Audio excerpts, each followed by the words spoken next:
네, 개인정보 블랙박스 오건택입니다.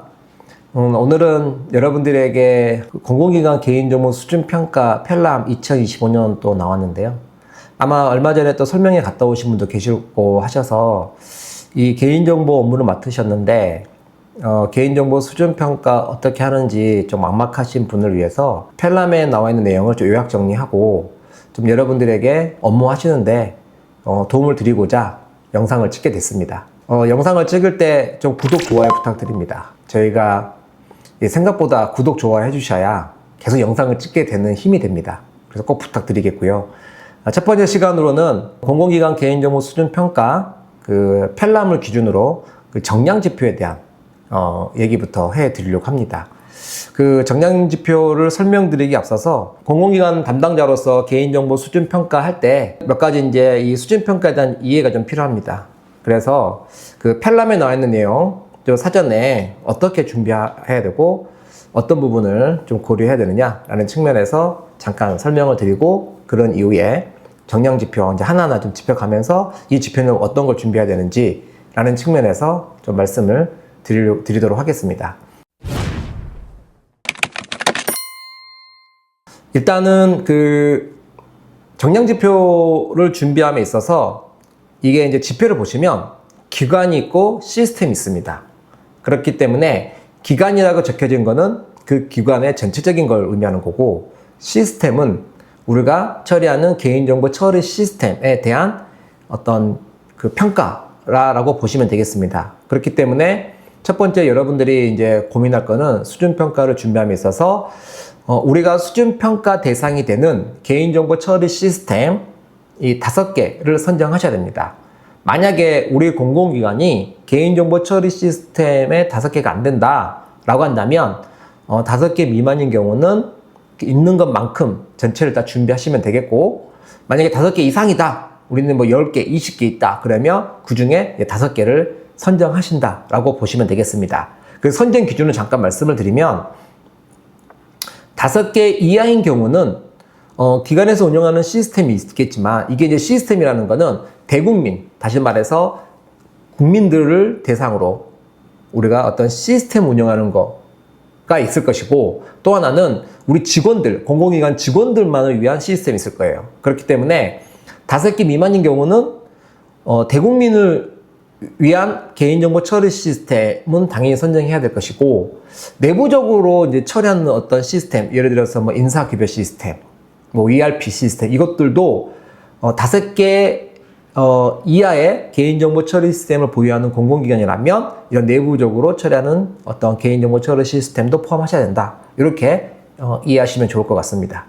그리고 이제 5개 이상이다 라고 한다면 이제 그 중에 5개를 선정하셔야 되는데, 우리가 수준평가를 매년 하잖아요. 그래서 올해 처음 수준평가 대상인 공공기관도 있겠지만 이전부터 계속했던 공공기관의 경우는 이미 5개 시스템을 선정해서 계속 하셨을 거예요. 그래서 이제 올해 그 펠람에 보시면 2024년도에 평가 결과에서 미행, 뭔가 이제 미흡을 받았던 그 시스템은 올해 다시 포함해서 하도록 이제 그 선정 기준 가이드를 하고 있고요. 공공 시스템이라고 들어보셨죠? 공공 시스템이 뭐냐? 개인정보보호위원회에서 지정한 개인정보 처리 시스템인데요. 공공 시스템도 여기에 포함이 돼야 됩니다. 그래서 일반 개인정보 처리 시스템이 있고, 개인정보보호위원회에서 지정한 개인정보 처리 시스템, 즉 공공 시스템도 이제 선정을 해야 된다. 그래서 기본적으로 5개 시스템 안에 공공 시스템이 있다면 반드시 포함이 됩니다. 우리 공공 시스템이 예를 들어서 1개다. 그럼 반드시 포함해야 되고, 우리 공공 시스템이 2개다. 그러면 2개도 반드시 포함돼야 되고, 우리 공공 시스템이 3개다. 그러면 이제 2개는 미니멈으로 포함돼야 되고, 나머지 이제 그 선정 기준에 따라서 포함 여부를 결정하시면 좋을 것 같습니다. 그래서 총 5개를 선정함에 있어서 작년에 미흡한 시스템들은 단지 포함해야 되고, 공공 시스템 있으시다면 공공 시스템도 포함해야 됩니다. 그리고 이제 나머지 이제 시스템을 선정할 때 그 우선순위들을 이제 가이드하고 있는데요. 뭐 예를 들어서 고유식별 정보나 민감 정보 처리량이 많은 시스템을 우선순위로 이제 높여야 됩니다. 그러니까 포함 5개 안에 포함된 시스템. 그 외에 이제 두 번째 순위로는 개인정보 보유량이 많은 시스템. 다시 말해서 고유식별 정보와 민감 정보는 개인정보긴 하지만 민감도가 높다 보니까 고유식별 정보와 민감 정보를 어떤 처리량이 많은 시스템을 선정의 우선순위로 놓으시고, 이것도 없다 그러면 이제 개인정보 보유량이 많은 시스템을 그 두 번째 우선순위에 놓고 이 5개를 선정하시면 된다라고 보시면 좋을 것 같습니다. 그래서 5개가 선정되면 이제 올해의 정량 지표에 맞게끔 그 각각에 대한 증빙을 준비하시면 될 것 같습니다. 그리고 이제 올해 이제 그 전체적으로 수준평가에서 이게 이제 정량 지표가 있고 정성 지표가 있고 또한 그 외에 이제 감점 요인들이 있습니다. 그래서 올해 이제 가점 요인은 이제 특히 이제 가명 정보라든지 또는 AI를 기반으로 한 어떤 신기술에 대한 개인정보 안전 조치 또는 안전한 활용에 대한 여러 가지 그 요소가 있다면, 우리가 개인정보 활동을 하고 있다면 이 부분이 잘 어필하셔가지고 가점 받으시면 되겠고요. 감점 요인들은 우리가 편람 보시면 여러 가지가 있습니다. 그래서 개인정보 유출 어떤 사건 사고 있었다면 감점 요인이 될 수 있고, 또는 개인정보 그 보호위원회로부터 어떤 과징금, 과태료를 받았다면 이게 또 감점 요인이 될 수가 있고, 그 다음에 이제 여러분들이 제출한 어떤 증빙 자료가 허위로 이제 확인되면 이것도 어떤 미이행 처리가 돼서 감점이 된다, 이렇게 보시면 되겠고요. 또 하나 중요한 거는 작년에 2024년도에 이런 개선 공고에서 이게 조치하라고 이제 지적된 사항이 있는데, 이 부분은 이행하지 않으면 개선 공고를 이행하지 않으면 이 부분도 감점 요인이 될 수 있다, 이렇게 보시는 게 좋을 것 같습니다. 그래서 기본적으로 이제 감점 요인들이 펠람에 나와 있으니까 우리가 감점 요인을 받아서 불이익을 당하지 않도록 펠람을 좀 꼼꼼히 좀 봐주시면 좋을 것 같습니다. 그리고 이제 이 올해는 작년과 다르게 정량 지표와 정성 지표를 이제 같은 날짜로 제출하도록 이번에 펠람이 나왔습니다. 이게 펠람에서는 이제 9월 19일 날 이제 제출하는 걸로 나와 있는데, 지금 이제 제가 이제 듣기로는 이제 설명에서 뭐 좀 여러 가지 민원이 들어온 것 같아요. 그러다 보니까 이제 뭐 9월 말로 연기한다, 이런 이제 얘기가 있는데, 이 부분들은 아마 공공기관에 종사하시면은 뭐 공문을 받았거나 따로 이제 공공기관 내에 이제 통보가 가지 않았을까 생각이 됩니다. 그것을 살펴보시고, 어쨌든 일정은 준수해야 된다. 작년 같은 경우에는 정량지표 제출하고 또 한 달 뒤에 정성지표를 제출했는데, 올해는 동시에 제출하는 걸로 펠람에 나와 있기 때문에 좀 같이 지금부터 준비하셔야 된다, 이렇게 보시면 좋을 것 같고, 어쨌든 그 기간 내에 잘 준비하셔서 제출하셔야 된다, 이거 좀 기억하시면 좋을 것 같습니다. 일단은 여러분들이 그 정량지표, 정성지표 제출할 때 좀 주의할 사항들은, 일단은 현재 개인정보보호법이 일단은 이게 매년 개정이 좀 됐어요. 그래서 여러분들이 작성하는 어떤 증빙 자료, 그 다음에 개인정보보호법의 근거사항은 최신법을 적용하셔야 됩니다. 그래서 이 부분도 이제 뒤에 지표에 설명할 때 좀 말씀을 드릴 것 같은데, 지금 그거 유념해 주셔야 될 것 같고요. 또 증빙자료 제출할 때 결국 이제 심사원들이 평가하는 거잖아요. 그렇기 때문에 이 이미지가 깨지면 안 되겠죠. 좀 어떤 숫자, 그 이미지 안에 결제 라인이라든지 이런 것들이 명확히 보이도록 그 이미지 잘 제출하시면 좋겠고, 흐릿하게 하면 이게 이제 평가하는데 좀 불이익을 받지 않을까. 그래서 좀 유의사항이라 그래서 그런 것들이 여기 펠람에 언급되어 있으니까 좀 꼼꼼히 읽어보시고 여러분들 좀 잘 주의해서 제출해 주시면 좋을 것 같고요. 그 다음에 이제 또 이게 제출 보고서 서식들도 같이 올라와 있잖아요. 이것들 잘 준용하셔가지고, 특히 이제 정성지표 작성하실 때는 뭐 3장 안에 쓰라 그러면 그 3장에 맞춰서 잘 작성하시는 게 좀 중요할 것 같습니다. 이게 되게 머리 아프긴 합니다. 어쨌든 이제 준비하실 때 이런 어떤 유의사항들, 고려사항들 잘 유념하셔가지고 그 펠람을 좀 꼼꼼하게 읽어보시고 뭐 불이익을 당하지 않도록 잘 준비하시고, 올해 수준평가에 대해서 여러분들도 좋은 좀 결과가 있었으면 좋을 것 같습니다. 그러면 본격적으로 그 정량지표 관련해서 지표 하나하나 보면서 좀 이제 같이 한번 설명을 드려보도록 하겠습니다. 첫 번째 이제 개인정보 관리체계 부분입니다. 보시면 뭐 소속기관 자료 제출 쪽은 거의 해당되는 그 공공기관은 하시면 될 것 같고, 두 번째부터 보죠. 개인정보 보호 책임자 역할 수행. 이 부분이 있습니다. 이 지표는 이제 기관 공통사항이니까요. 기관 차원에서 준비할 증빙이다. 이렇게 보시면 되겠고, 질문을 쭉 보면 이제 임직원, 파견 근로자, 시간제 근로자 등 개인정보 취급자를 내부관리 계획, 또는 개인정보 보호 교육 계획에 따라 관리 감독 및 교육하고 있는가? 이 부분이 있죠. 결국은 이제 개인정보 취급자에 대한 교육 실적인 거죠. 그래서 교육 계획이 없다면 내부 관리 계획 안에 교육하겠다는 그런 어떤 규정 내용이 있겠죠. 그런 부분들 잘 살펴보시고, 올해 여러분들이 고려할 거는 우리가 개인정보 안전성 확보 조치 기준 4조를 보면은 차등화된 교육을 하라고 돼 있잖아요. 그러면 교육 계획도 예를 들어 단순하게 개인정보 취급자 단순 교육보다는 뭔가 이제 취급자에 대한 차등화된 교육, 뭐 예를 들면 개인정보 담당자도 있을 것이고, 뭐 부서별 담당자도 있을 것이고, 시스템을 운영하는 담당자도 있을 것이고, 뭐 여러 가지 일반 개인정보 취급자가 있겠죠. 여러 가지 이제 업무 직무에 따라서 좀 집중하는 업무가 달라지겠죠. 거기에 대해서 뭐 차등화된 개인정보 보호 교육 계획을 수립하고 거기에 따라서 좀 교육 실적을 여러분들이 잘 준비하시면 좋을 것 같습니다.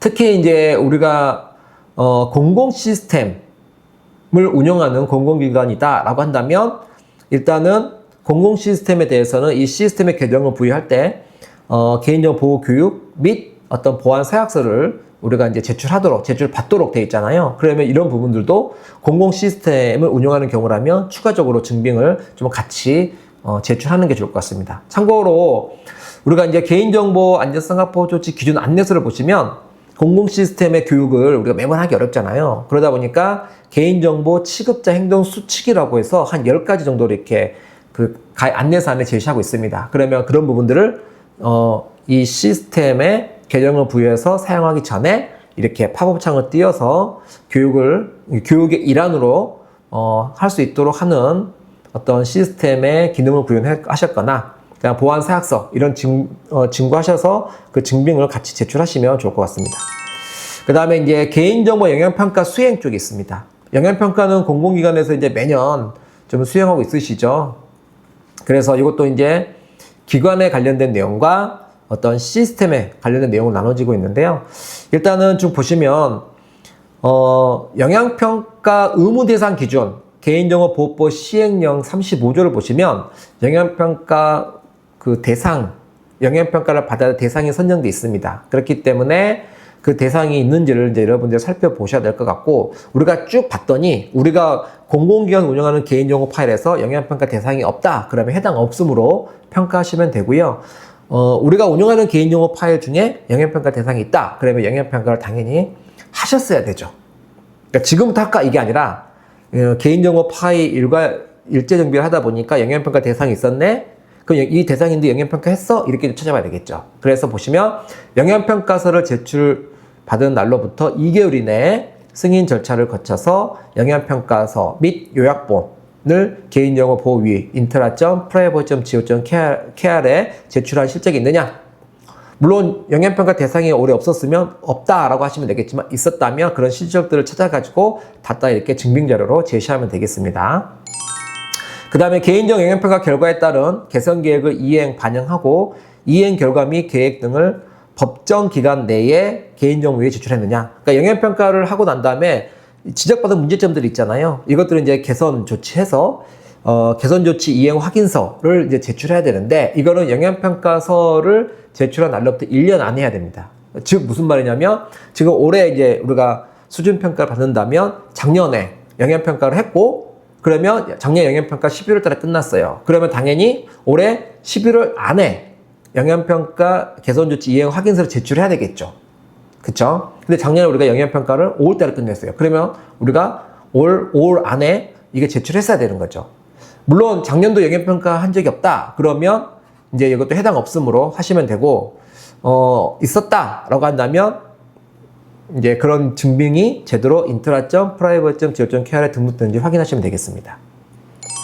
자, 그 다음에 불필요한 개인정보를 지체 없이 파기하고 다른 법령에 근거하여 보존해야 하는 경우 다른 어떤 개인정보와 분리하여 저장 관리하고 있는가? 이렇게 있습니다. 이 부분은 일단은 시스템 단위로 합니다. 다시 말해서 우리가 시스템 5개를 선정했다면 시스템에 가지고 있는 개인정보 파일들이 있겠죠. 그러면 여러분들이 뭘 해야 되냐면 시스템과 파일을 매핑 테이블 하나 만들어야 되겠죠. 그래서 시스템별 개인정보 파일, 그러면 파일의 보유기간이 예를 들면 5년이다. 그러면 5년이 지난 개인정보가 파기되고 있는지를 여러분들이 확인하셔서 거기에 대한 증빙을 이제 제시하면 될 것 같습니다. 시스템 5개다? 그러면 5개에 대한 증빙을 각각 확인하셔가지고 제출하시면 될 것 같습니다. 분리보관 개념은 크게 공공기관은 많지 않을 거라 예상합니다. 근데 이제 파기하지 못하고 다른 법 때문에 어떤 분리해서 보관하는 경우가 있다면 그게 대해서 분리보관 어떻게 하고 있다 라는 것들을 증명하시면 되는데, 분리보관의 개념은 해당 개인정보와 같은 DB에 있으면 안 됩니다. 그러니까 물리적이든 논리적이든 다른 곳에 안전하게 분리해서 보관해야 된다라는 개념이기 때문에 그런 부분들을 명확하게 증빙을 마련해서 제시하시면 될 것 같습니다. 예, 그 다음에 이제 정보주체 권리보장 부문 쪽 보도록 하겠습니다. 정보주체 권리보장 부문 보면 개인정보 처리 방침 및 열람, 정정, 삭제, 처리, 정지 이쪽인데요. 이 부분들은 이제 대부분 여러분들이 개인정보 처리 방침에 정보주체 권리보장 문구가 다 들어가 있잖아요. 그래서 이제 이걸 보면 이제 기간 단위로 그럼 대표 홈페이지 처리 방침을 보시고 하거나 또는 내부적으로 정보주체 권리 행사 뭐 절차서 이런 거 만들어져 있으시다면 그런 부분들에 대해서 우리는 이제 어필하시면 되겠죠. 그래서 첫 번째 보시면 정보주체가 개인정보 열람 및 정정 삭제, 처리 정지, 동의 철회 등을 요구하는 방법 및 절차와 개인정보 열람 등 요구에 대한 거절 등 조치 결과에 대해 이의 제기할 수 있는 방법 절차를 마련하고 있는가. 그래서 열람, 정정, 삭제, 처리 정지, 동의 철회 이런 절차가 일단은 있어야 되고, 그 다음에 여기 보면 이의 제기할 수 있는 방법도 안내가 돼야 됩니다. 그래서 이의 제기 방법 절차로 잘못된 사례 중에 뭐가 있었냐면 권익 침해 구제 방법, 이거를 이제 이의 제기 방법이라 해서 제출하는 경우는 이게 펠람에서는 인정하지 않는다라고 되어 있기 때문에 이거 유의하시면 좋을 것 같고요. 그 다음에 이제 정보주체의 개인정보 열람, 정정, 삭제, 처리 정지, 동의 철회 등 요구 시 또는 개인 영상정보 열람 요구 시 10일 이내 필요한 조치를 하거나 조치 불가능한 경우 그 사유를 알리고 있는가. 물론 우리가 이제 수준평가하는 그 기간, 다시 말해 2025년 1월부터 올해 이제 12월까지 안 됐지만 그 기간 동안 정보주체 열람 요구가 한 번도 없었다 라고 한다면 해당 없음을 하시면 됩니다. 근데 이제 열람 요구권이 있었다 그러면 당연히 10일 안에 우리가 이거에 대해서 응대했는지 그 실적을 확인하셔야 됩니다. 10일이 지나면 안 되겠죠. 그렇기 때문에 이런 부분들은 이제 여러분들 실적을 잘 확인하셔가지고 있는 경우는 우리가 10일 안에 우리가 잘 어떤 열람에 대한 통지, 그 의무 준수를 했는지 확인해 보시면 되겠고, 우리는 2025년 1월부터 지금까지 한 건도 없었다 그러면 해당 없음으로 평가하시면 되겠습니다. 자, 그 다음에 개인정보 처리 목적 등 필수 사항이 모두 포함된 개인정보 처리 방침을 수립하여 홈페이지 등 정보주체가 쉽게 확인할 수 있도록 이제 공개하고 있느냐? 이거죠. 그러니까 처리 방침은 이미 공공기관 다 가지고 있죠. 하나 중요할 거는 이번에 그 2025년 4월 달에 개인정보 처리 방침 작성 지침이 공개됐잖아요. 그러면 적어도 작성 지침에 공개된 내용을 기반으로 해서 처리 방침을 좀 잘 현행화 먼저 하셔야 될 것 같습니다. 그런 다음에 이 정량지표의 증빙으로 좀 제시하는 게 맞지 않을까 싶습니다. 그 참고로 이제 증빙 제출할 때 보통 이제 그 전문을 이렇게 안 보여가지고 이게 그 우리가 열심히 노력했는데 점수를 못 받는 경우가 이게 펠람에 보니까 그런 미이행 사례로도 나와 있긴 합니다. 그렇기 때문에 전문을 제출하지 않거나 URL이 제대로 실행되지 않도록 제출하는 경우 좀 불이익을 받는 경우도 있었고요. 그 다음에 변경 전 개인정보 처리 방침 전문을 공개하지 않아서 일부만 공개한 경우, 우리가 이제 변경하게 되면 이력 관리하잖아요. 처리 방침 변경 이력 관리 쭉 하면 이전 처리 방침 딱 클릭하면 쭉 보도록 전문을 볼 수 있도록 링크를 걸어놔야 되는데 그게 이제 안 걸려서 이렇게 이제 또 점수를 받지 못하는 사례도 있었고요. 그 다음에 처리 방침에 대한 변경 이력을 공개하지 않아서 이제 이렇게 미행 사례도 있기 때문에 이 부분들도 유념해 주시면 좋을 것 같습니다. 자, 그 다음에 이제 개인정보 수집 비용 제공 및 목적의 이제 이용 제공 절차인데요. 이 부분은 참 머리 아프긴 합니다. 지금 오늘 기준으로 그러니까 이제 7월 지금 제가 영상을 찍는 날짜가 7월 14일인데 이 14일 기준으로 개인정보 처리 통합 안내서가 나왔어요. 이거 꼭 한번 보셔야 될 것 같습니다.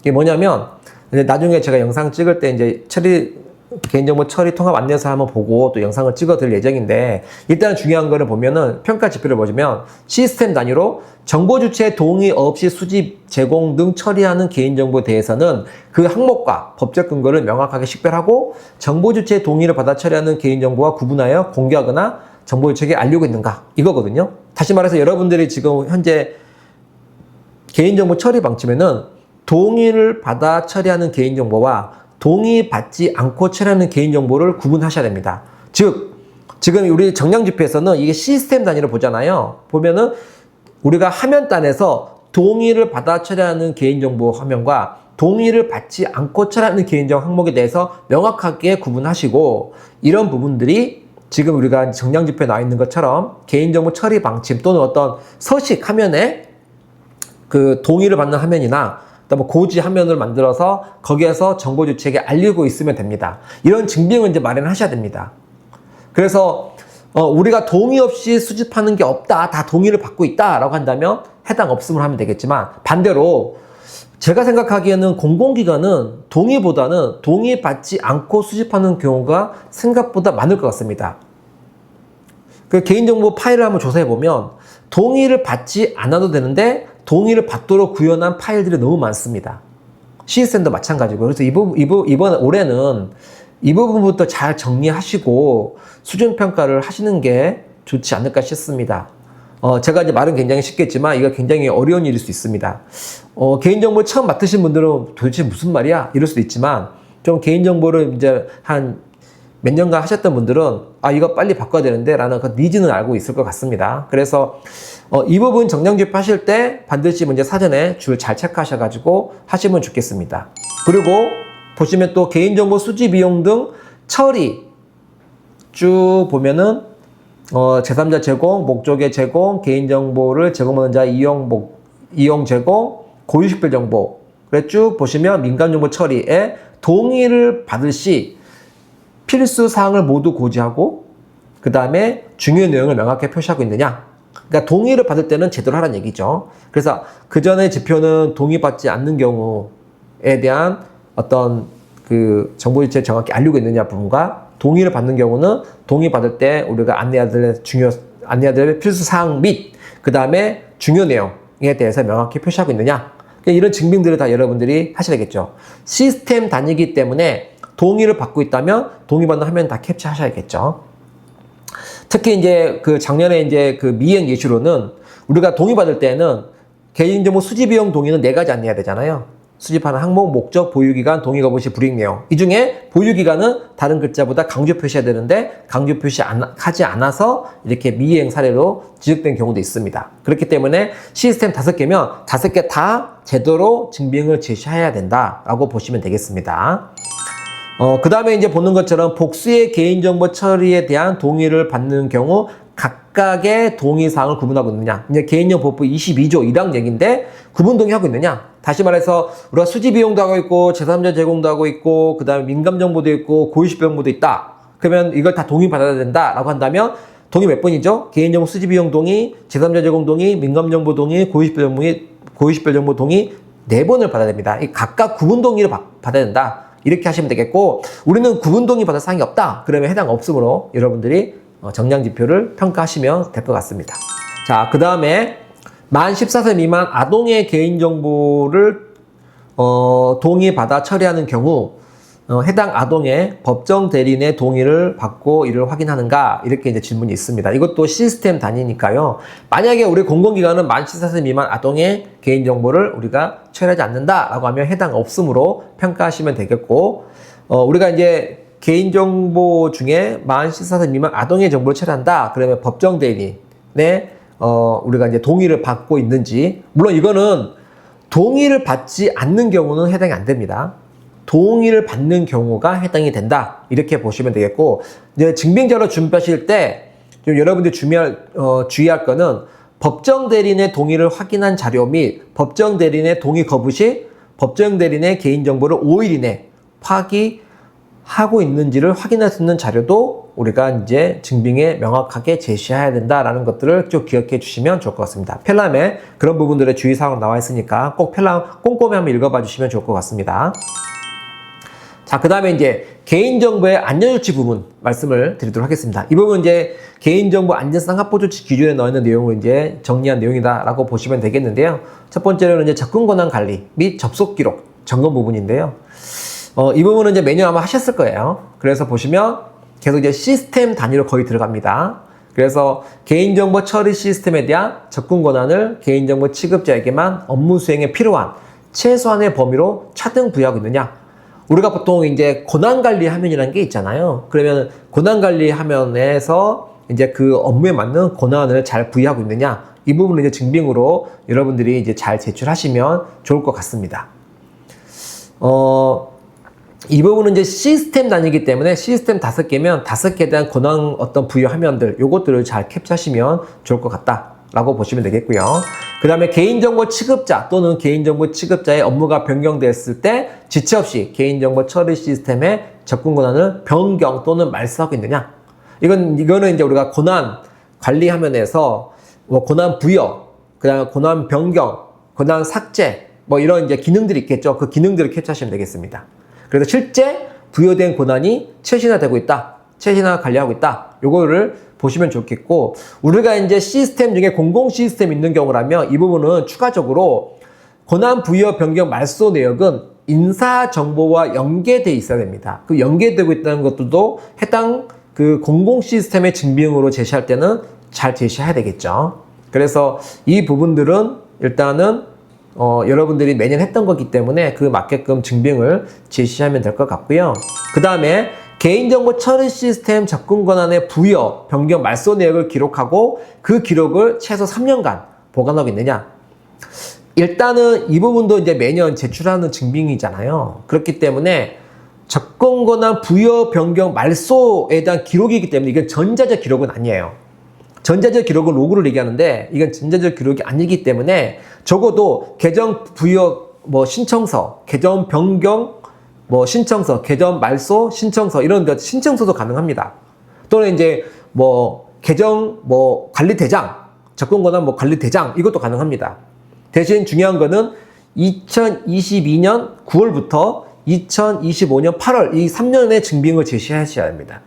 그러면은 이거를 다 하긴 그렇고, 예를 들어 로그라면 2025년 9월 언저리 로그 캡처, 그 다음에 2025년 8월 말 기준까지의 이런 접근 권한에 대한 어떤 로그를 캡처해서 시스템별로 제출하시면 될 것 같습니다. 그러니까 앞서 말씀드린 것처럼 반드시 로그만 얘기하는 건 아니다. 이건 이제 기록이기 때문에 대장이 될 수도 있고 신청서 될 수 있고, 중요한 거는 우리가 3년간 이거에 대한 기록 관리가 되고 있다는 걸 입증을 하셔야 된다. 이렇게 보시면 되겠고, 몇 가지 유의할 사항은 뭐가 있냐면, 우리 시스템이 작년에 구축됐어 이럴 수 있잖아요. 그래서 신규 시스템 구축의 경우는 구축 시점부터 그 내역을 기록 보관하고 있다는 것들을 입증하시면 되겠고, 그 다음에 이제 우리가 차세대 시스템이에요. 고도화했어요. 이런 경우는 고도화한 시점에 예를 들면 작년에 고도했다라고 하면 그 이전에 시스템이 있었을 거 아니에요. 그쵸? 그러면 고도화했던 시점에서의 접근 권한 로그만 기록하시면 안 되고 그 전에 있던 로그까지도 같이 이렇게 3년 로그를 잘 이렇게 증빙으로 제시하셔야 될 것 같습니다. 그러니까 신규 시스템의 경우는 그 구축 시점에 부터 로그가 생성되겠죠. 그렇기 때문에 제가 로그로 표현하는데 이제 사실은 이제 로그가 더 정확한 대장으로 하게 되면 누락할 수 있기 때문에 사실은 신규 시스템이면 이 로그 기록하면 시스템 구현해서 기록하면 가장 좋겠죠. 어차피 매년 수준 평가 받으니까. 그래서 로그로 표현하고 있습니다. 그래서 신규 시스템의 경우는 구축 시점부터 그 접근 권한에 대한 어떤 기록을 이렇게 로그 형태로 잘 보관하고 있어서 그걸 캡처해서 증빙으로 제시하면 좋을 것 같습니다. 추가적으로 공공 시스템의 경우는 이게 또 뭘 하셔야 되냐면, 공공 시스템은 접근 권한 부여, 변경, 말소에 대한 내역을 이제 반기별 1회 점검해야 됩니다. 점검. 그러면 공공 시스템 지정된 게 거의 1년이 넘었거든요. 그렇기 때문에 우리 수준평가 대상 시스템 중에 공공 시스템이 있다. 그러면 접근 권한 부여, 변경, 말소의 내역을 반기별 1회 이상 점검했던 증빙도 같이 제출하셔야 됩니다. 이것들을 꼭 기억하시면 좋을 것 같습니다. 네, 그래서 쭉 보시면 이제 접속 기록.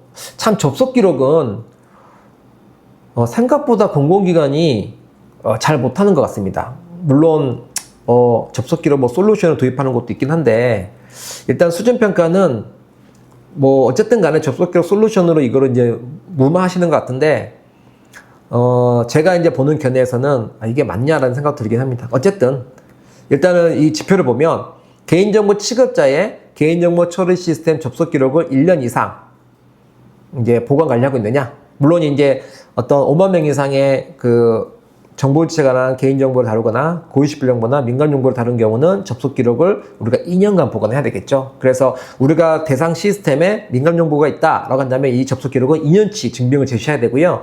우리는 5만 명 이상의 개인정보가 없다. 그러면 1년치 로그만 여러분들이 증빙을 제시하면 됩니다. 단 접속 기록은 전자적 기록입니다. 그렇기 때문에 로그 형태로 하셔야 됩니다. 뭐 엑셀로 하거나 그 다음에 뭐 대장으로 제시하거나 이러면 안 됩니다. 그러면은 점수 못 받습니다.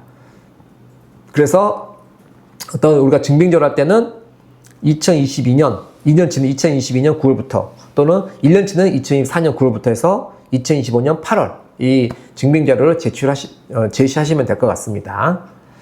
지금 미이행 사례 몇 가지 보면 펠람에 나와 있는 접속 기록 일자 검색창만 제출하면, 그러니까 접속 기록이 실제 찍혀 있는 그 로그를 보여주는 게 아니라 검색창만 제출한 경우는 일단은 미이행이었다. 그 다음에 뭐 화질이 저화질이라서 이 접속 기록을 좀 확인할 수 없는 이렇게 정말 흐리멍텅하게 이렇게 캡처한 경우도 일단은 미이행 예시로 그 사례로 펠람에 작성돼 있으니까 유념해 주시면 좋을 것 같고요. 또 이런 사례가 있네요. 시스템이 바뀌어서 클라우드 전환을 했대요. 그래서 과거 기록은 존재하지 이제 않는 경우를 했는데 아무리 시스템이 바뀌더라도 그러니까 온프라미스 구축된 시스템에서 클라우드로 전환하더라도 접속 기록은 이미 이 시스템에 남아 있잖아요. 이 시스템의 접속 기록을 증빙으로 가지고 있다가 수준인단을 제시하는 그 기간 동안은 가지고 있어야 될 것 같아요. 없애버리면 그냥 클라우드에서 이제 6개월밖에 없습니다. 이렇게 제시하면 미행이다. 이렇게 펠람에 예시하고 있으니까 좀 주의해 주시면 좋을 것 같습니다. 자, 그 다음에 개인정보 취급자가 개인정보 처리 시스템에 접속하여 처리하는 업무 내역을 알 수 있도록 접속 기록의 식별자, 접속 일시, 접속 지정보, 처리하는 정보 재정보, 수행 업무 등 모두 포함하게 되냐? 어쨌든 접속 기록은 5가지 항목이다. 이 5가지 항목을 다 제대로 기록되고 있다는 증빙을 하셔야 된다. 그래서 우리가 보면은 뭐 예를 들어 식별자 동그라미 치고 접속일시 동그라미 쳐주고 그 다음에 접속지 정보 동그라미 치고 그 다음에 처리하는 정보지 동그라미 치고 그 다음에 수행 업무 동그라미 쳐서 5가지가 제대로 남고 있습니다 라고 해서 이렇게 입증을 하잖아요. 그런 것처럼 접속 기록 항목이 5가지 제대로 남고 있다는 것을 증빙을 제시할 때 명확하게 제시해 주셔야 될 것 같습니다. 그 다음에 이제 공공 시스템의 경우는 어떤 것도 고려하셔야 되냐면 공공 시스템을 운영하는 기관이 아니라 공공 시스템을 이용하는 기관이 그들이 접속 기록을 점검할 수 있는 기능을 제공해야 됩니다. 그래서 그 기능도 화면 캡처하셔야 됩니다. 사실은 이제 공공 시스템이 지정되면 이게 이제 1년이 지났기 때문에 아마 올해 많이 고도화하셨을 것 같고 지금 이제 개인정보 안전성 확보 조치 기준에서 공공 시스템에서 요구하는 그 기술적 보호 조치 사항에 대해서 기능 어느 구현이 되어 있을 거라 생각하는데 그 중에 하나다. 그래서 공공 시스템 이용기관이 스스로 접속 기록을 점검할 수 있는 기능을 제공해야 된다. 그걸 제공하겠다는 화면을 캡처해서 추가로 제시해야 된다. 이렇게 보시면 좋을 것 같습니다. 자, 그 다음에 개인정보 취급자의 개인정보 처리 시스템 접속 기록을 월 1회 이상 점검하고 있느냐? 당연한 거죠. 월 1회 점검 보고서 이렇게 다 증명을 해야 됩니다. 그래서 아마 이거는 이제 우리가 정량지표 보고서 쓰시면 월 단위로 이제 이렇게 보고서 다 쓰게끔 기재하게끔 돼 있어요. 그래서 2024년 9월부터 2025년 8월까지 이게 1년 동안 매월 접속 기록 점검을 했다는 거. 그래서 접속 기록 점검하는 가장 큰 이유는 뭐냐면 비정상 행위를 발견하기 위함이죠. 그래서 만약에 비정상 행위가 발견됐다 그러면 사후 처리까지 어떻게 했다라는 것까지도 이 증빙으로 잘 제시해 주실 필요가 있을 것 같습니다. 만약에 이제 공공 시스템의 경우는 자동화된 방식으로 분석을 해야 됩니다. 이것들이 좀 다른 부분입니다. 그래서 일단은 DB 접속 기록은 이건 자동화된 방식이 안 되겠죠. 그래서 이거는 월 1회 이상 점검하는 걸로 하고 우리가 업무 시스템에 대해서 접속 기록에 대해서는 이제 자동화된 방식으로 분석해서 뭔가 이제 분석 보고서가 뭔가 자동화 형태로 나올 수 있도록 이게 뭐 프로그램을 구현할 수도 있고 아니면 서드 파티로 솔루션을 힘을 빌어서 이렇게 할 수도 있습니다. 어쨌든 간에 공공 시스템이 우리가 수준 평가 받는 시스템에 포함되어 있으시다면 접속 기록은 5월 1회만 하시면 안 된다. DB 쪽 영역의 취급 장액의 접속 기록은 분석 및 그 다음에 자동화된 방식으로 또 분석해서 그 부분들의 증빙을 제시하셔야 된다. 요거를 꼭 기억해 주시면 좋을 것 같습니다. 그 다음에 이제 개인정보 처리 시스템 접속 기록 점검 시 개인정보 다운로드가 발견된 경우 내부 관리 계획 등의 정한 바에 따라 그 사실을 확인하고 있느냐. 만약에 이제 우리가 시스템 5개 모두 다 다운로드 기능이 없다. 다운 기능을 없앴다.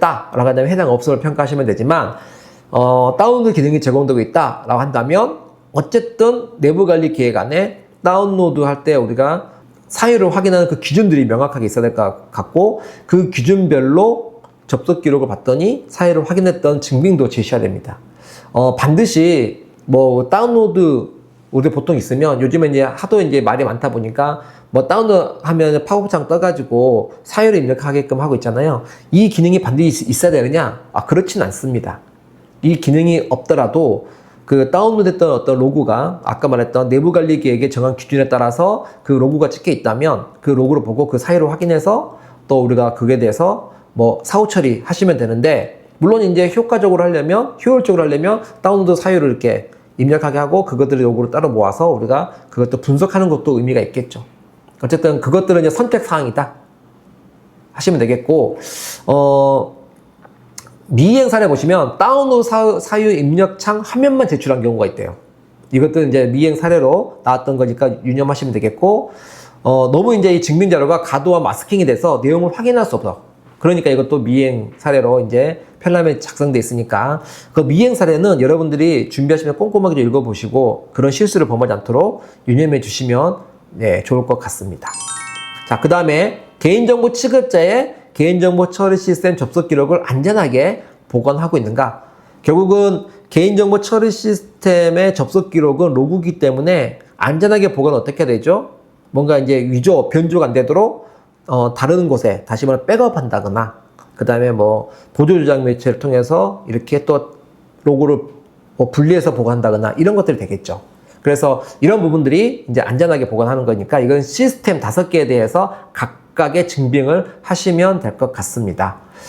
미이행 사례 보시면 접속 기록 조회 화면을 제출한 경우 이것도 굉장히 잘못된 사례고 뭐 IPS나 IDS나 DB 접근제 솔루션 운영 중임을 뭐 제출하는 것 안전하게 보관하고 있다고 하니까 앞에 뭐 보안 솔루션을 통해서 안전하게 보관하고 있다 이거를 증명하는 건 맞지 않다. 그 로고 자체가 안전하게 보관되고 있느냐 요거를 이제 보는 거니까요. 오해가 없으시고 여러분들이 유념해 주시면 좋을 것 같습니다. 자, 그 다음에 개인정보 침해 사고 방지 조치 및 어떤 대응 절차 쪽을 살펴보도록 하겠습니다.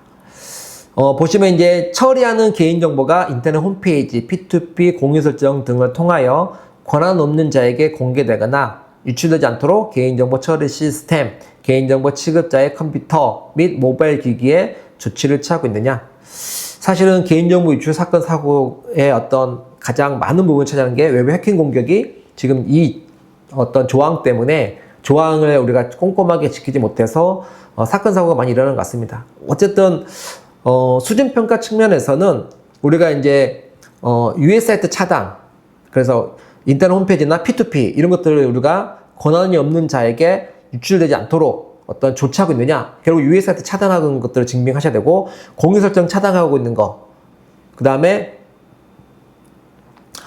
이런 관련된 어떤 보호 조치를 하고 있다면 이제 여러분들은 이제 이거 증빙을 캡처하시면 되겠죠. 보통 이제 방화벽에서 US 사이트 차단 기능도 있고 또는 이제 US 사이트 차단 솔루션이 있으시면 거기 안에 이제 정책 설정이 되어 있겠죠. 이런 것들을 증빙을 하시면 되겠고 공유 설정 차단은 보통 내 PC 지킴이 하고 계시잖아요. 그래서 이제 공유 설정 차단 여부를 매월 뭐 보안 점검의 날 해가지고 매월 돌려가지고 체크하시잖아요. 뭐 이런 것들이 이제 일환이 될 수 있겠죠. 제출해서 증빙의 자료가 될 수 있을 것 같고요. 그 다음에 이제 업무용 컴퓨터의 악성 프로그램 등을 방지, 치료할 수 있는 보안 프로그램이 이제 설치되고 있고, 자동 업데이트 되고 있고, 체제 상태 유지하고 있느냐? 이거죠. 일단은 이 부분들은 그렇게 어렵지 않을 것 같습니다. 이거는 기간 차원이기 때문에 우리가 이제 보통 이제 V3라든지 알약, 그 다음에 윈도우 디펜더 이런 백신 소프트에 깔려 있고 자동 업데이트 우리가 잘 하고 있다는 것들을 캡처해서 제출하시면 네, 공공기관은 이미 다 이거 딱 깔려 있기 때문에 큰 이슈는 없을 것 같고요. 그 다음에 이제 악성 프로그램 경보가 발령되거나 응용 프로그램이나 운영체제, 소프트웨어가 이제 보안 업데이트 공지가 되는 경우 바로 업데이트하고 있느냐. 보통 우리가 윈도우 업데이트 하고 있잖아요. 그래서 이런 것들도 이제 우리가 증명자로 제출하시면 되겠습니다. 그래서 윈도우 업데이트가 최신화되어 있는 거 증명자료로 제출하시면 되겠습니다.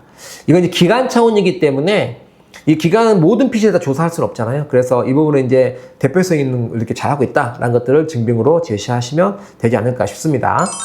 자, 그 다음에 이제 개인정보 처리 시스템에 접근할 수 있는 계정을 발급하는 경우 정당한 사유가 없는 한 개인정보 취급자별로 계정을 발급하게 되냐. 그러니까 1인 1계정 원칙을 얘기하는 거죠. 그래서 이 부분들은 이제 시스템 단위이기 때문에 각각 시스템에 계정을 부여한 화면을 캡처하시면 되지 않을까 싶습니다. 물론 이제 각각의 계정을 부여하고 있는 것들이겠죠. 그래서 여기 미행 예시를 보시면 1인 1계정 발급 여부 및 계정 공유 제한 여부 중 한 가지 증정만 제출한 경우. 다시 말하면 이제 두 가지 증정을 제출하셔야 되는데 화면 캡처하실 때 1인 1계정을 부여하고 있다는 증빙과 계정을 공유 제한을 하고 있다. 보통 우리가 이제 그런 경우잖아요. 예를 들어서 A라는 PC에서 내 계정을 접속했는데 다른 B라는 PC에서 내 같은 계정을 접속하게 되면 하나는 막아야 되겠죠. 이게 이제 이런 기능을 쉽게 이제 중복 로그인 제한 기능이라 생각하면 될 것 같아요. 이런 기능도 갖추고 있다라는 것들까지 캡처를 해주셔야 된다. 근데 이 중에 하나만 캡처하면 미행 예시로 이제 이게 평가가 될 수 있다. 유념해 주시면 좋겠고요. 근데 대부분 공공기관 또 SSO 많이 사용하시죠. 통합인증이라서 SSO 많이 사용하시죠. 근데 대부분 SSO 사용한다는 이제 기재가 됐는데 그 SSO를 확인할 수 있는 증명자료를 제출하지 않는 경우, 이런 경우도 이제 미행 예시로 펠람에 나와 있으니까 읽어보시고 유념해 주시면 좋을 것 같습니다. 자, 그 다음에 개인정보 취급자 또는 정보주체 비밀번호 등 인증수단을 안전하게 적용하고 관리하고 있는가? 예전에 인증수단은 보통 아이디 비밀번호였죠. 그래서 이제 비밀번호 작성 규칙, 물론 지금도 유효합니다. 근데 이제 인증수단이 비밀번호만 있는 게 아니기 때문에 고시를 바꾸면서 일단은 이제 인증수단을 이제 안전하게 적용 관리하고 있는가라고 해서 고시가 이렇게 바뀌었어요. 그래서 우리는 아직까지도 시스템이 아이디 패스워드 우리가 이제 로그인한다 그러면 이제 인증수단을 안전하게 관리하고 있는 부분에서는 뭐 비밀번호 작성 규칙 및 일단은 뭐 주기적 변경 이런 증빙들을 여러분들이 캡처하셔가지고 제출하면 되지 않을까 싶습니다. 그 다음에 이제 정보통신망을 통해 불법적인 접근 및 침해 사고 방지를 위한 개인정보 처리 시스템의 침입 차단, 탐지 등 안전 조치를 하고 있느냐. 이 부분에 대한 어떤 차단, 탐지이기 때문에 뭐 방화벽, 뭐 IPS 이런 장비들을 이제 얘기할 것 같습니다. 그래서 이런 부분들도 여러분들 이제 설치가 돼 있다면 이렇게 화면 캡처하셔가지고 제출하시면 될 것 같습니다. 자, 그 다음에 개인정보 취급자가 정보통신망을 통해 외부에서 개인정보 처리 시스템에 접속하는 경우 인증서, 보안 토큰, 일회용 비밀번호 등 안전한 인증수단, 그 다음 또는 뭐 안전한 접수수단이 적용되어 있느냐 이건데 만약에 이제 우리가 이제 시스템들이 내부망에서만 접속하고 정보통신망을 통해서 외부에 접속하는 거 다 막아놨다. 그러면 해당 없음을 하시면 될 것 같습니다. 하지만 외부에 접속하는 경우가 있다. 그러면 안전한 인증수단. 예를 들어서 이용자의 개인정보를 이제 이용하는 경우라면 안전한 인증수단만 사용하지만 대부분 공공기관은 이용자라기보다는 정보주체에 관한 정보를 접속하다 보니까 안전한 인증수단 또는 안전한 조수수단 중에 증빙을 여러분들이 잘 캡처하셔가지고 제출하시면 될 것 같아요. 그래서 안전한 인증수단이 뭐냐? 아이디, 패스워드 플러스 추가적 인증수단, 뭐 투팩터 인증 이런 걸 이제 보통 보시면 될 것 같고 안전한 접수수단은 뭐 SSL VPN 이런 것들이 되겠죠. 그래서 이런 부분들이 이제 안전한 접수수단이다라고 보시면 좋을 것 같습니다. 자, 그 다음에 정당한 권한을 가진 개인정보 취급자 또는 정보주체만이 개인정보 처리 시스템에 접속할 수 있도록 일정 횟수 이상 인증이 실패한 경우 개인정보 처리 시스템에 대한 접근을 제한하는 등 필요한 조치를 하고 있는가? 물론 이제 이 부분들은 이제 개인정보 취급자가 로그인한 인터페이스, 정보주체가 로그인한 인터페이스 다 포함이 된다. 이렇게 보시면 될 것 같아요. 그래서 이거는 다 기능 테스트가 다 돼야 될 것 같아요. 예를 들어서 아이디 패스워드 로그인한다고 하면 패스워드를 일정 횟수 이상 실패한 경우 자동으로 접속이 차단돼야 되겠죠.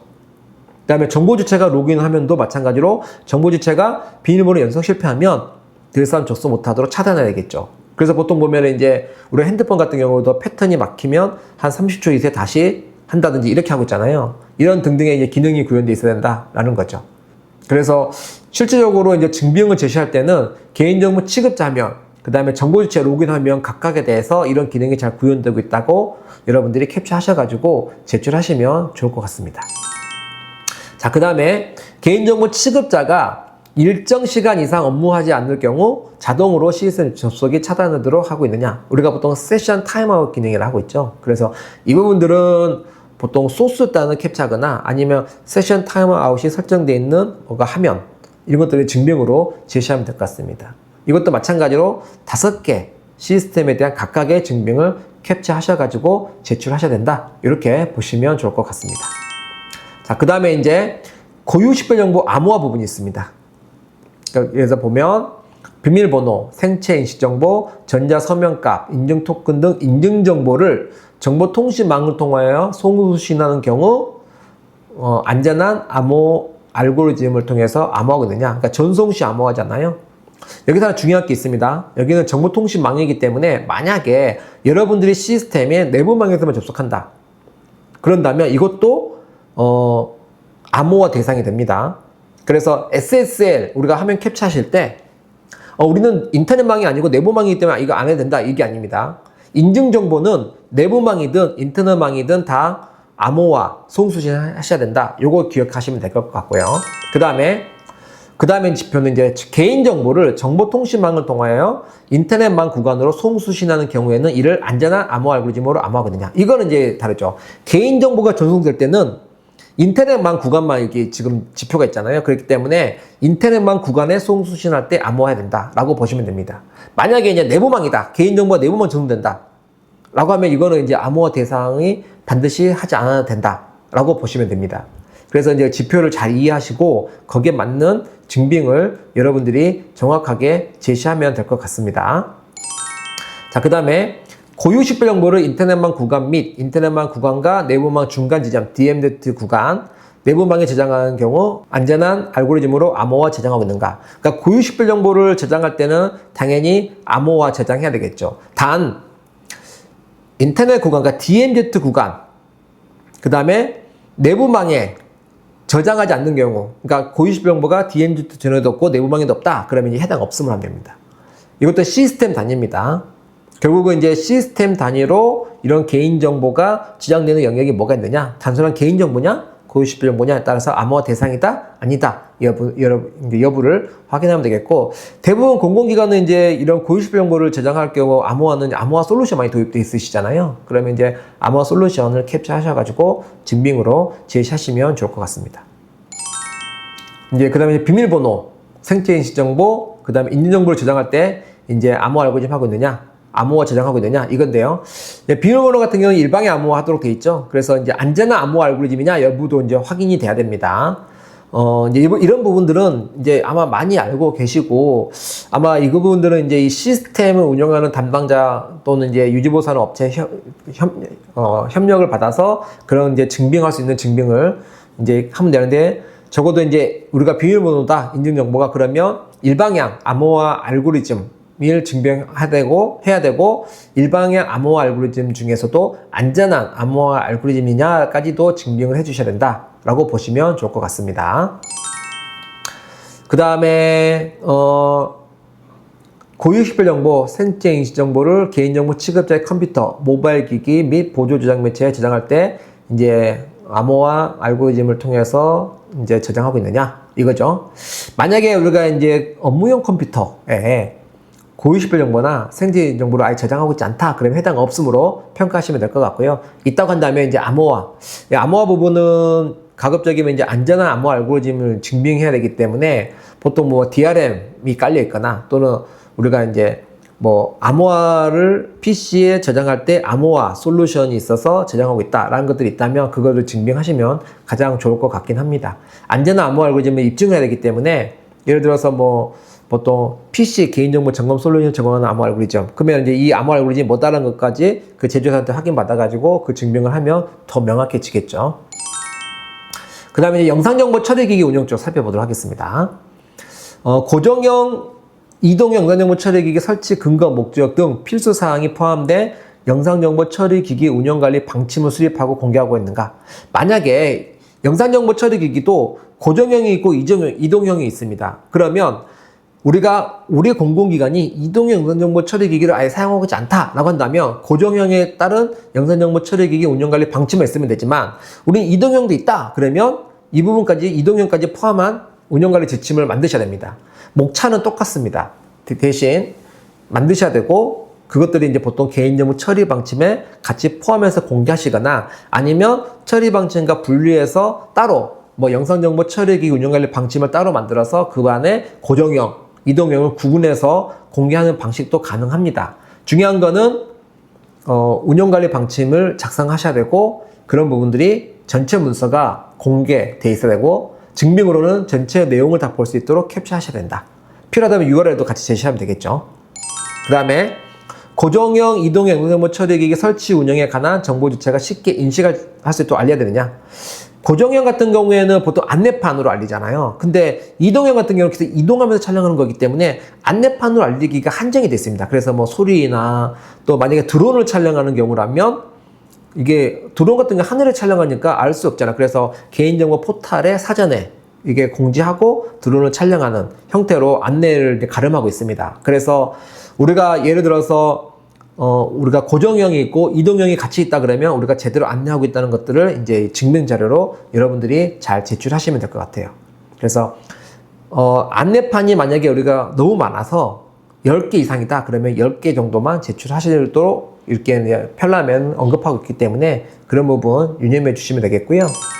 그 다음에 이제 고정형 이동형 영상정보 처리기기 운영 설치 운영을 위탁하는 경우 이제 수탁자에 대한 이제 관리 감독을 하고 있는가?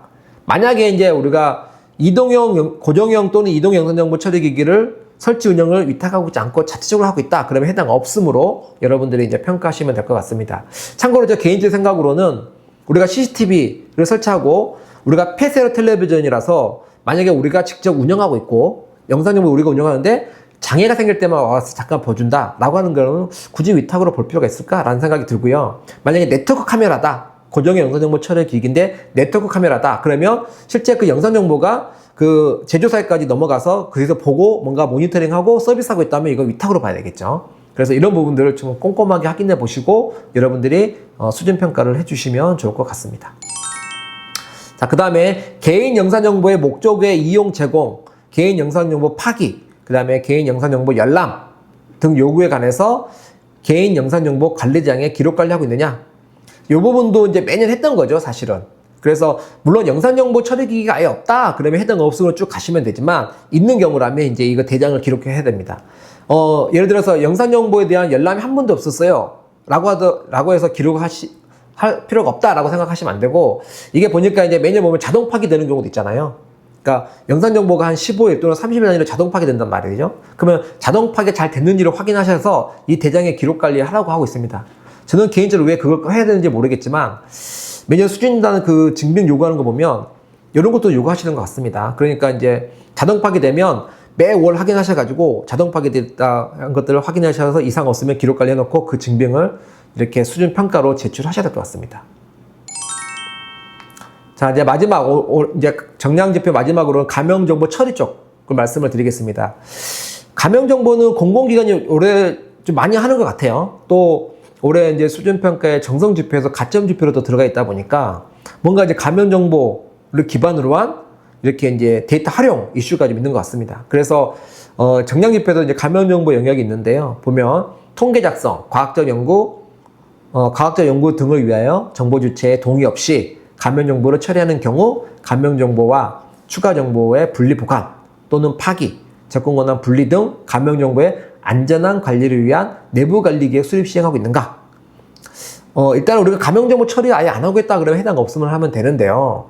어차피 정성 지표도 준비하려면 내부 관리 계획을 개정하실 때 가명 정보를 처리하고 있지 않지만 가명 정보 처리할 것을 예상해서 앞으로 있을 것을 고려해서 감염정보 처리에 관련된 이 안전한 관리 내용을 내부관리 계획에 추가로 만들거나 아니면 별도로 뭐 감염정보 내부관리 계획을 별도로 만들어서 운영하는 것도 권장합니다. 일부분들은 정성지표도 생각해서 좀 만드는 것도 바람직하실 것 같고, 뭐 실제 여기 정량지표에서는 우리가 감염정보 처리할 일이 한 번도 없어요. 그러면 해당 없으므로 평가해도 좀 무방할 것 같습니다. 그 다음에 통계 작성, 과학적 연구 등을 위해서 정보 주체의 동의 없이 감염정보를 처리하는 경우 감염정보 처리 내용을 관리하기 위한 감염정보 처리 목적, 기간 등 필수사항을 기록 보관하고 있느냐.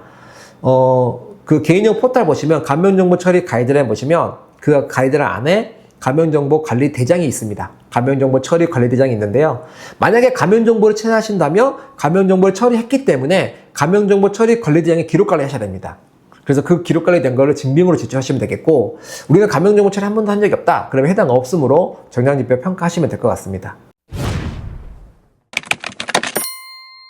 제가 이제 숨가쁘게 달려왔는데, 정량지표는 정확한 팩트를 기반으로 합니다. 그렇기 때문에 여러분들이 정량지표를 준비하실 때에는 이게 기관에 요구하는 거냐, 시스템별로 요구하는 거냐에 따라서 증빙을 잘 작성하시되, 시스템별로 요구하는 거는 시스템이 5개이기 때문에 5개 각각에 대한 시스템별로 증빙을 잘 준비하셔야 됩니다. 그래서 펠람을 보실 때 아까 말씀드린 미행 예시가 있습니다. 그 미행 예시는 여러분들이 잘 읽어보시고 그런 어떤 실수로 점수를 받을 수 있는데도 불구하고 못 받던 일이 없도록 좀 잘 준비해 주시면 좋을 것 같습니다.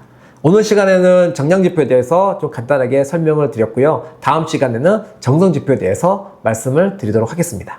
네, 지금까지 개인정보 블랙박스 오굿택이었습니다.